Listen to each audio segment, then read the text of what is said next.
Green card ধারীদের ব্যাপারে আপনারা জানেন ইতিমধ্যেই নানা সংশয় সৃষ্টি হয়েছে যুক্তরাষ্ট্রে প্রবেশের ক্ষেত্রে, এবং ইতিমধ্যে বিশেষ করে কলম্বিয়া বিশ্ববিদ্যালয়ের ছাত্র যিনি প্যালেস্টাইনিদের সমর্থনে বিক্ষোভে অংশ নিয়েছেন এবং হামাসের সমর্থক বলে ট্রাম্প প্রশাসন দাবি করেছে, এবং যিনি যুক্তরাষ্ট্রের গ্রিন কার্ড ধারী, তাকে গ্রেফতার করে ডিপোর্টেশন প্রক্রিয়া চালু করার পর থেকে যুক্তরাষ্ট্রের যারা গ্রিন কার্ড ধারী আছেন তাদের যুক্তরাষ্ট্রে প্রবেশের ব্যাপারে নানাবিধ সংশয় দেখা দিয়েছে। এর পরবর্তীতে আরেকজন গ্রিন কার্ড ধারীকে বস্টনে গ্রেফতার করা হয় যখন তিনি ইউরোপ থেকে ফিরছিলেন,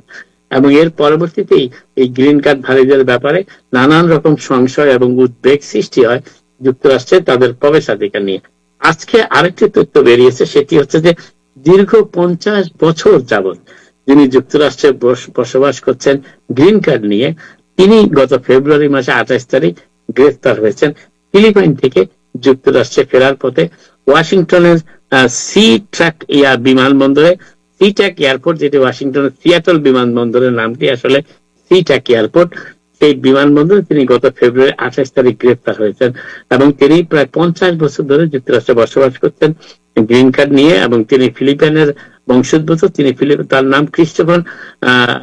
তার নাম হচ্ছে ডিকসন, এবং তিনি তার পরিবার অবশ্য জানিয়েছেন যে তাকে গ্রেফতার করা হয়েছে। তবে কেন গ্রেফতার করা হয়েছে এটি তার আইনজীবীরা এখনো খুঁজে বের করার চেষ্টা করছেন। তারা ইমিগ্রেশন দপ্তর থেকে কোনো সদুত্তর পায়নি। শুধুমাত্র তিনি যখন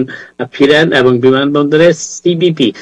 কাস্টমস এন্ড বর্ডার প্রোটেকশন লোকজন তাকে গ্রেফতার করে নিয়ে যায়, এবং তারপর থেকে মার্চের 2 তারিখে তাকে জেলে ডিটেনশনে পাঠানো হয়। আর তিনি এই দেশে এসেছিলেন 14 বছর বয়সে, এখন তিনি 64 বছর বয়স। তিনি গত 50 বছরে গ্রিন কার্ড ধরে আছেন, এবং তিনি এবং ডিকসনকে নর্থ ওয়েস্ট আইসি ডিটেনশন ফ্যাসিলিটিতে নিয়ে যাওয়া হয়েছে। এবং অবশ্য তার আইনজীবীরা বলেছেন যে প্রায় 50 বছর আগে তিনি কোন প্রক্রিয়ায় গ্রিন কার্ডটি পেয়েছিলেন সেই ব্যাপারে হয়তোবা এই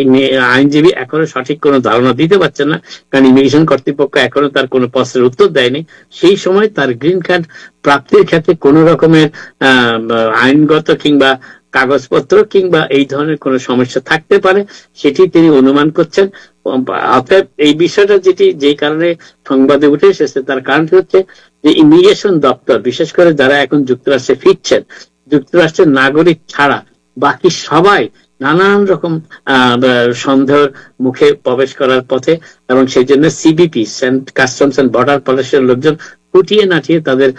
এখন দেখা যাচ্ছে প্রায় 50 বছর আগের ফাইলও তারা দেখছেন, এবং 50 বছর ধরে যুক্তরাষ্ট্রে গ্রিন কার্ড নিয়ে বৈধভাবে বসবাস করা একজন লোককে শেষ পর্যন্ত তারা ডিটেনশনে নিয়ে গেছে, যদিও এখনো তার পরিবারকে জানানো হয়নি কেন তাকে এই ডিটেনশনে নেওয়া হলো।